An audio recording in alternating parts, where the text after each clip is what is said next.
E aí, você já confessou seus pecados para sua esposa hoje? Ou para o seu marido, ou para o seu amigo? Bom, depois que eu li a segunda parte do livro Conflitos no Lar e as Escolhas do Pacificador, eu estou em dúvida se eu já alguma vez na vida de fato confessei, que a minha esposa não veja esse vídeo.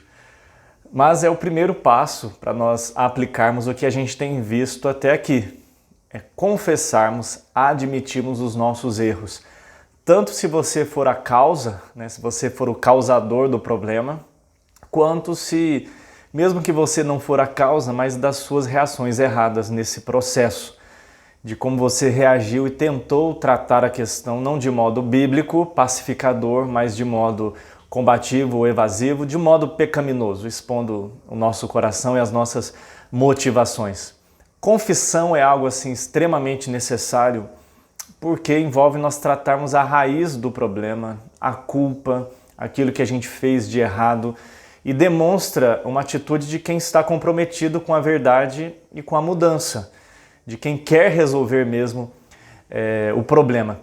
E confissão envolve nós tratarmos as nossas palavras, o autor fala muito bem sobre isso, sobre as palavras mal colocadas, às vezes verdades mais ditas sem amor, no contexto errado, ou também agressões verbais, de você diminuir a pessoa, para não falar os palavrões, os xingamentos. Mas ele fala também da murmuração, é um tipo, tô igual adolescente, né? Mas é uma maneira de nós expressarmos também o nosso coração de maneira errada, às vezes murmurando, e a murmuração ela é aquela coisa que vai assim corroendo aos poucos, né? Quem aguenta alguém murmurando o tempo todo, reclamando, não assenta, não resolve, só fica xingando e murmurando. Murmurar, inclusive, biblicamente é falar entre os dentes. Isso irrita qualquer um. Ele fala também das mentiras que nós usamos, às vezes para ganhar um conflito, das coisas que nós omitimos, né? Às vezes a gente conta só uma parte, não é? E ele fala também da fofoca, que é você falar para alguém de uma pessoa que não está envolvida no conflito, com a motivação só de você levantar o seu ego, porque você vai contar a sua parte, vai falar de uma maneira que a pessoa vai ficar do seu lado e vai ficar contra a pessoa. Às vezes é uma maneira de nós mesmos nos convencermos de que nós estamos certos. A gente faz muito isso, né? Eu diminuo o outro, denigro a imagem do outro para eu ficar bem. E principalmente das nossas atitudes e motivações, né? O que está me motivando? Quais são as motivações do meu coração? Admitir isso não é fácil. E são questões que as pessoas podem perceber pelos efeitos, mas assim fica muito difícil da gente determinar com precisão, porque só Deus sonda o coração. Já falamos aqui sobre o coração, não é que a gente não possa saber nada sobre a pessoa, mas em última instância as nossas motivações elas são um dos pontos mais difíceis de admitir, porque a pessoa não ouviu, a pessoa não viu através de atitudes, mas são motivações que estão lá dentro e como é difícil colocar isso para fora, né? Por que eu fiz o que fiz?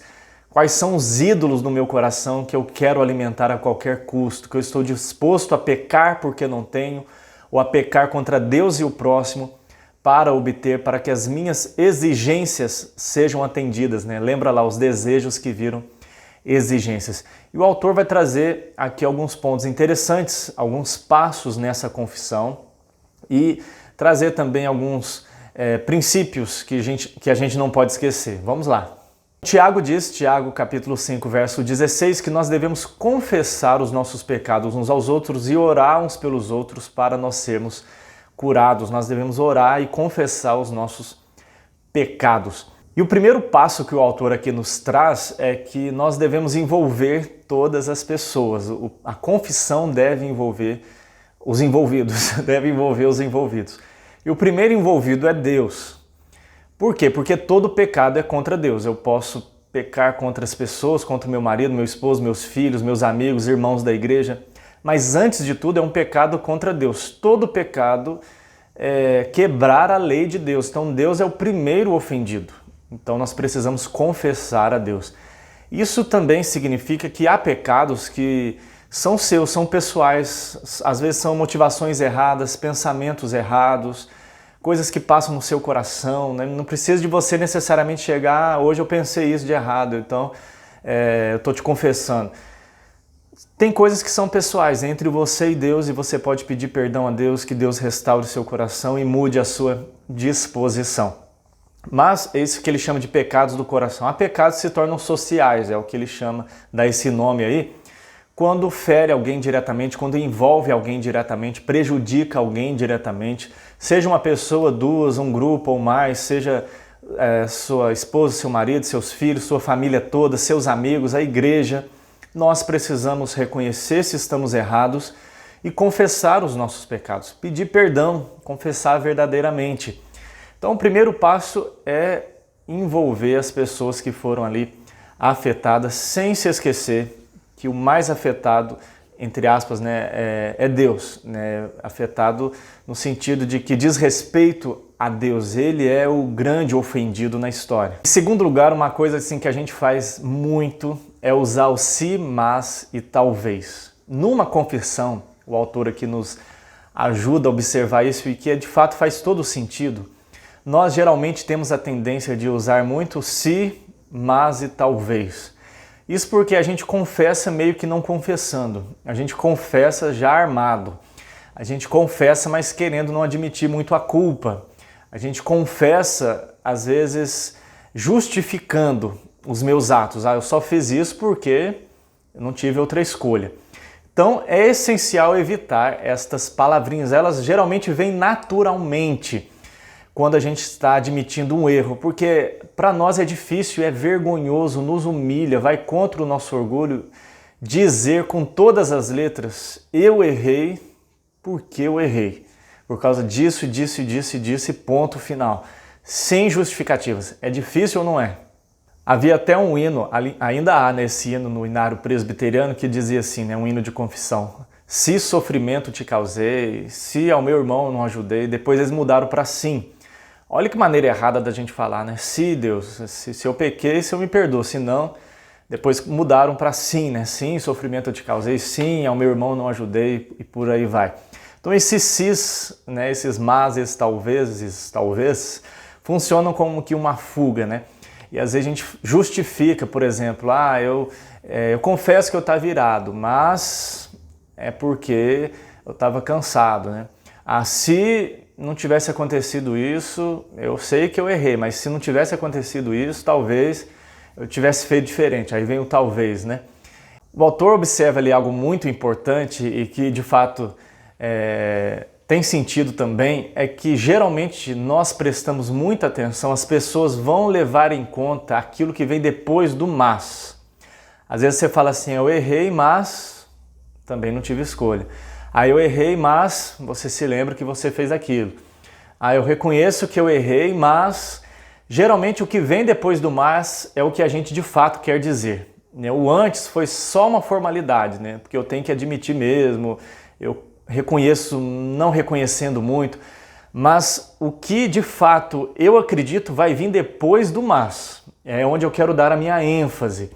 Então evite esse mas, evite justificativas, evite ficar tentando achar um culpado, tentando justificar os seus erros. Eu sei que podem ter circunstâncias que nos tentam, que dificultam as coisas, mas a responsabilidade é nossa, é do nosso coração e o pecado é responsabilidade nossa. Terceiro lugar, seja específico. Isso aí nós homens talvez tenhamos muita dificuldade, né? Quando você está ali numa chamada DR, né? Quando você está ali sentando para discutir, para conversar, para resolver as coisas, nós temos muita dificuldade nesse sentido de ser específicos. Mas isso eu penso que é até em relação a Deus. Tem muitas pessoas que oram confessando os seus pecados assim, Deus, perdoe todos os meus pecados. Às vezes isso se torna até mecânico, não é? Na verdade eu não me lembro muito bem nem de um pecado, Deus, mas eu sei que eu pequei, que a tua palavra diz, então perdoe todos os meus pecados. É uma maneira muito genérica que a gente diz, mas não diz nada na verdade. A gente não reconhece nenhum pecado, a gente não traz ao coração nenhum pecado de fato, não é?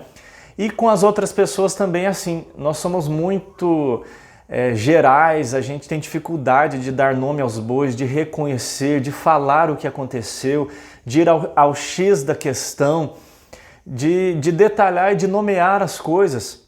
E por que isso é importante? Porque se eu quero resolver um conflito, eu tenho que resolver a causa do conflito. O que está causando problema e estresse. Ou seja, o que eu fiz, falei, pensei, que não deveria ter feito, ou mesmo se eu não for o culpado, como eu reagi, e eu identificar então a causa raiz para que haja uma solução. Porque o arrependimento verdadeiro envolve eu ter consciência de que eu errei, onde eu errei, sentir tristeza por isso, então envolve intelecto, depois envolve emoção e uma disposição de mudar, muda a minha vontade, as minhas atitudes, e envolve também as emoções, porque eu vou ter uma alegria do perdão e de mudar. Mas se eu não sei onde eu errei, se eu não sinto tristeza pelo que eu errei e não sei o que eu preciso mudar, não faz muito sentido a minha confissão. Eu preciso dar nome aos bois, eu preciso ser mais específico. Me perdoa, não é assim, perdoa porque eu tenho errado com você. É muito vago. Me perdoe porque ontem eu disse aquilo para você. Me perdoe porque eu prometi fazer isso e não fiz. Fiz isso e aquilo. Me perdoe por tais e tais palavras. Me perdoe por tais e tais atitudes. Me perdoe porque eu fui orgulhoso. Me perdoe porque eu fui negligente ontem. Me perdoe porque eu fui preguiçoso ontem. Me perdoe porque eu fiz isso e aquilo. Ou seja, a gente precisa ser mais específico do que a gente está pedindo perdão, qual foi a causa e o que precisa mudar, porque aí eu vou saber como eu posso agir de maneira diferente. Quarto lugar, peça desculpas. Diga, diante disso, eu te peço desculpas. Me desculpe pelo que eu fiz. E eu acho muito interessante que o autor diz ali, que ele faz o seguinte, que uma vez que a gente reconhece de maneira específica e pede desculpas, isso deve ser algo sincero, não é mecânico, não é? O autor vai falar mais disso no final. Mas isso demonstra que de fato eu estou entendendo o que eu fiz, reconhecendo o meu erro e pedindo desculpas de verdade. Ele até dá uma dica ali que eu achei bem interessante, que ele fala assim, cite uma situação em que você sentiu mesmo. Eu te peço desculpas porque eu fiz isso e aquilo, e eu me lembro certa vez que aconteceu tal e tal situação comigo e como eu me senti também mal com aquilo, ferido. Então assim, eu me coloco no seu lugar, penso como deve estar sendo difícil para você, por isso eu te peço desculpas. A pessoa vai enxergar aquilo de maneira mais verdadeira, mais sincera, do que simplesmente pedir desculpas por pedir. E também demonstre ali uma atitude de mudar.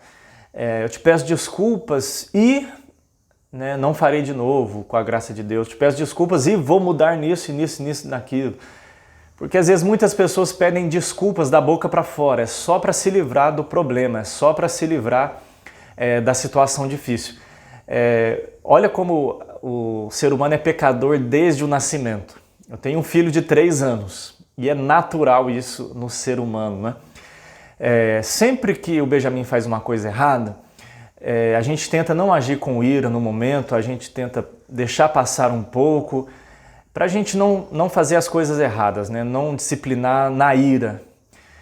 Depois a gente se assenta com ele e leva ele a refletir no que ele fez de errado, à luz da palavra, ora com ele. E a gente sempre se abraça depois, se tiver que corrigir a gente o corrige, mas a gente sempre termina com um abraço. Mas o bichinho já ficou tão sem vergonha, gente, que assim que ele faz uma coisa errada, ele já vem assim, vamos orar de culpa, vamos orar de culpa. Vamos fazer oração?